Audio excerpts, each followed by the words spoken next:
The following is a non-profit-based video. If you like what we do, please consider supporting a local Scouts BSA troop near you. Thank you.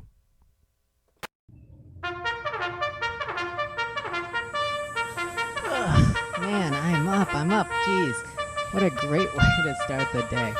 Man, I gotta get something to eat. I'm starving. What can I make? Ooh, I have an idea.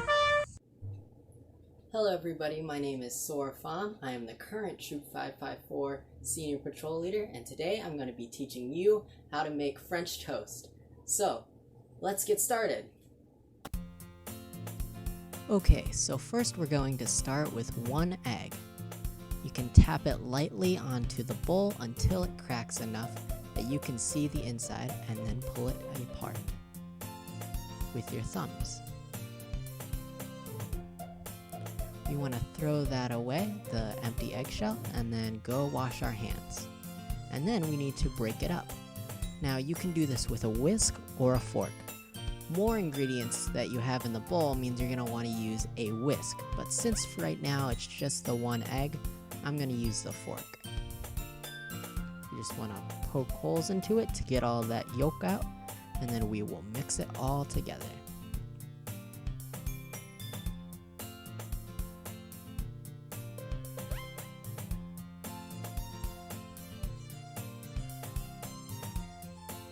Alright, and then just in case we get any egg particles on ourselves, we're going to want to go wash our hands again. Washing our hands is very important when we're working with eggs or just cooking in general. So make sure you do it whenever you can.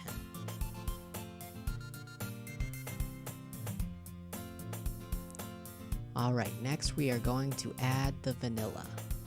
It's just basic vanilla, although some people can like to use other kinds of flavors.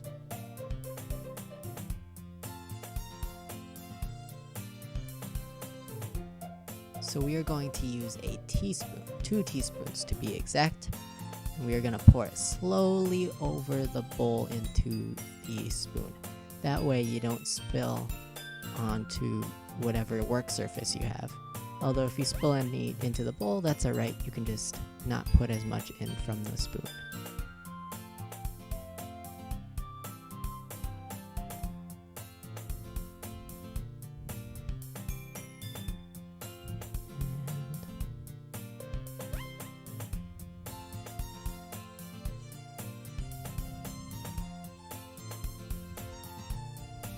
Alright, so next we are going to add the milk. Now, if you notice, we're going to be using the liquids together. You usually do the liquids together and then the solids together and you combine them. Not all the time, but here we will. So we are going to end up using the half cup. And we're going to use that twice, but we're going to end up having 3/4 cup of milk. So we're going to use 1 full, 1/2 cup, and then half of that. That's a little bit of a mouthful, isn't it?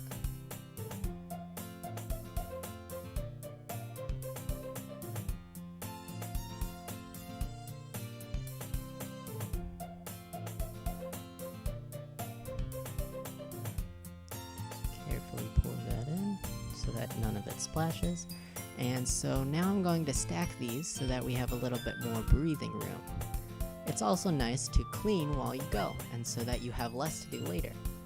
So I am going to put the milk away too, and that way we don't leave it sitting out and it doesn't spoil. So let's mix this all together, and it'll make a nice, I would say kind of like an almond milk looking color.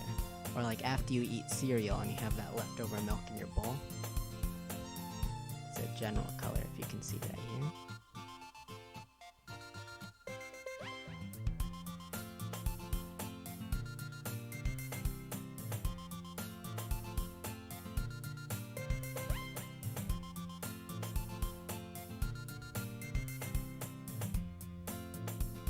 Okay, so next we are going to add the sugar, which is where a lot of the sweetness comes from.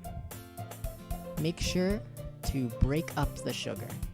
Then, using the tablespoon, we're going to measure it out. 2 tablespoons. Measuring is important. To always get the same great result, you can use something flat, like I'm going to use a chopstick, like a flat chopstick to level it off, and that way you don't have too much extra, and you can just get the perfect amount.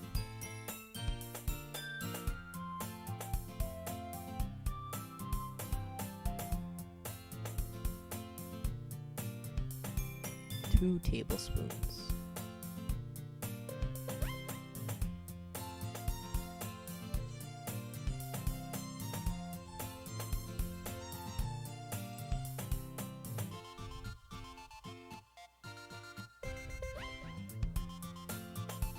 Okay, and we will put this to the side and then get the next ingredient.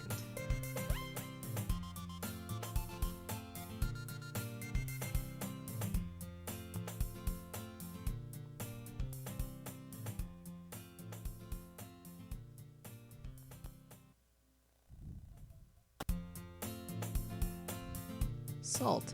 So salt is important because it helps to bring out the flavor.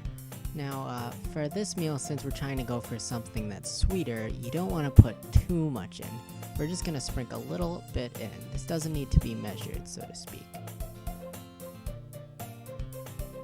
Let's stir that all up, and now we need to put in 2 tablespoons of butter. But it needs to be melted, so I would try to go for an unsalted butter if you can, but salted works too if that's all you have.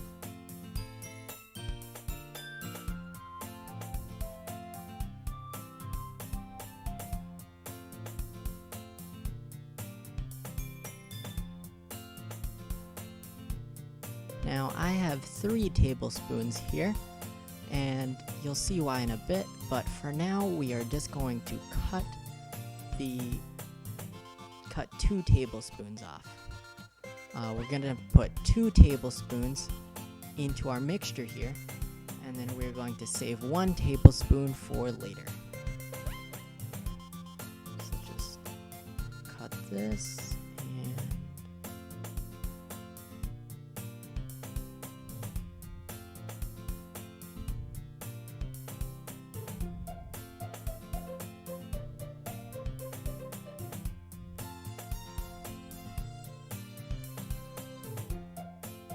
so if you just took this out of the fridge, you may need to melt it in a separate bowl. However, I've been letting mine sit for a little bit here just to soften up naturally. And it'd definitely be easier if it was more melted, but you work with what you got, right? So, usually you don't want to have these chunks of butter when you're making different meals. But for French toast, this can be pretty nice because it kind of helps with the texture of what it looks like once it's done. Think of it like putting butter on top of pancakes or waffles that already have butter in the mix.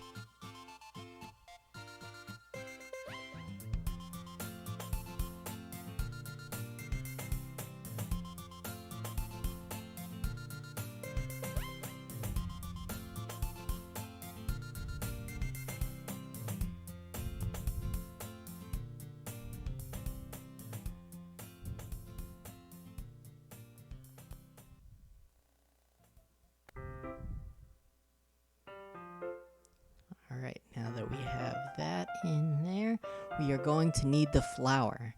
Now this is when you would want to switch to a wire whisk. Now we need to level it with the chopstick again, and we are going to try to get just a full 1/3 cup. Go just flatten it out, just as we did earlier, and you can just pop that into the bowl.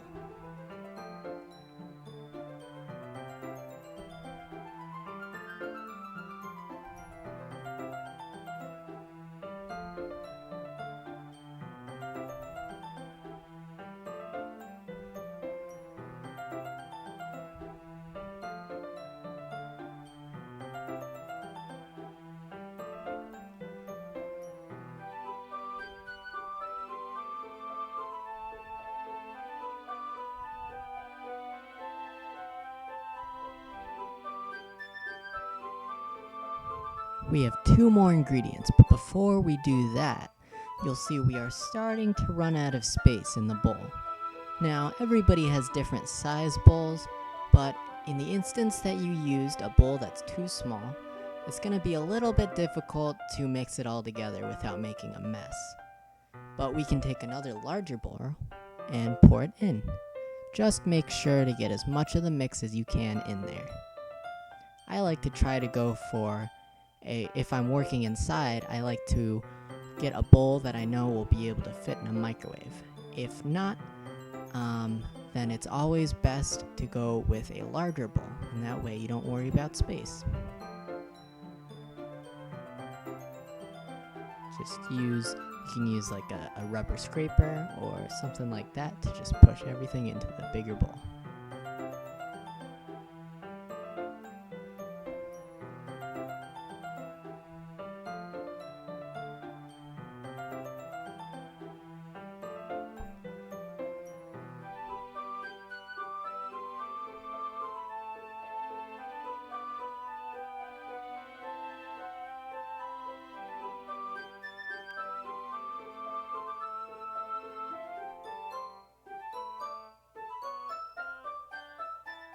This is gonna be so good.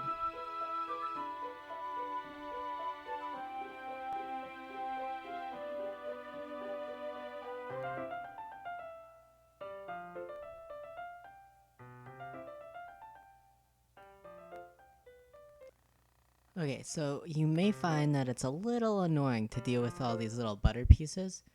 I don't see too much of a problem because what they do is they kind of add a little bit of texture in the end. It makes it look a little nicer. But if you don't like to see them, that's alright too. You can easily, if you have the butter more melted, either by just melting it beforehand or by you can place the bowl in the microwave and heat it up for a little bit, as long as there's no metal on it. Then it will definitely be a little bit easier to mix it all up. If you do decide to put it in the microwave and heat it up, or just let it sit for a little bit, it's important to note that whenever you are waiting for something, you should try to clean your workplace a bit so you don't have a ton of work to do later. Now we're going to need this plate in a minute, so I will get that out and let's make sure to mix it up.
So we want to start on like a medium-high range or so.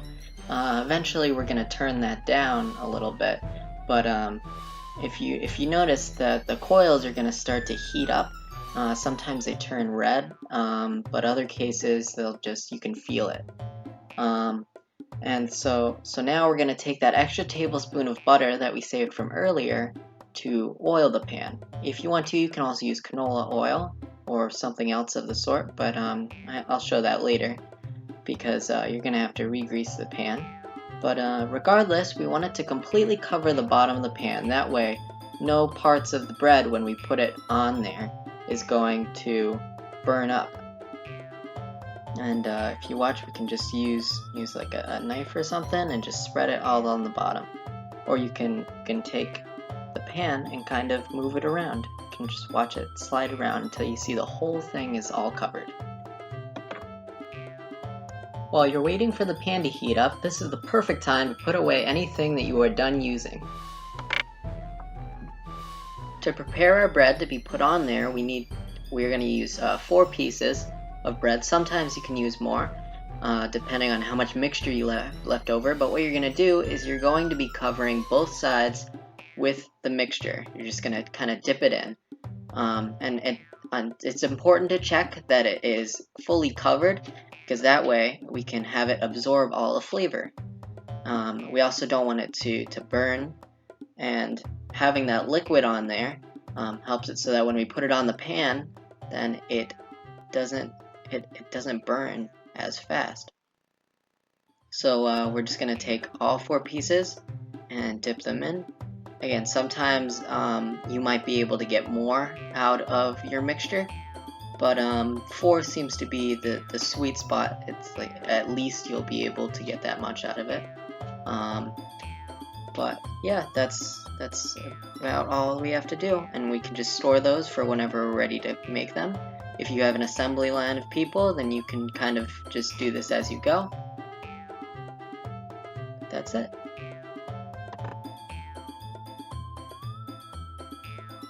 To avoid getting salmonella from the eggs, we need to wash our hands, and also to just get all that goop off of you. So we just need to make sure that you use soap, and you just get all in there. Just make sure that your hands are perfectly clean and you get every spot. So like I said earlier, if you wanted to oil or grease the pan with something like canola oil, you can do that. But now we can get to putting on the bread. So we want to get it into the center of the pan, and that way the heat gets distributed across it as a whole. But then you just kind of let it watch for a bit. You can, if you listen, you'll hear it sizzle. That's usually a good way to tell when things are done or not, the more it sizzles. But yeah, and once you've done this a few times, you'll get to know how long it takes for it to cook. But for this video, we're gonna check it a few times. So you can check it every once in a while, but generally you don't want to check it too much because then it'll slow down the process. But otherwise, if you want to, you can also check if you see that if you look closely at the bread while you're making it, you can see that when it starts to get a little brown, then we're starting to get closer and closer. But yeah, it's just a little bit of waiting, but soon it'll be done.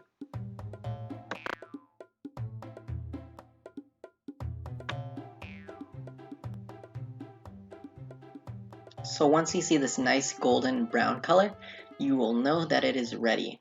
It's perfect, just look at that. Perfect. So after that, you basically just repeat the process with each of the pieces of bread, getting that nice golden brown color. Alright, cool. So if you followed all the steps up until this point, then you're done. That means you probably have an amazing smell of the French toast around you. If it didn't go the way that you planned, that's alright. You can always try it again in the future. I'll have the whole recipe in a link below in the description. Otherwise, thank you for watching. Let's go see how it turned out.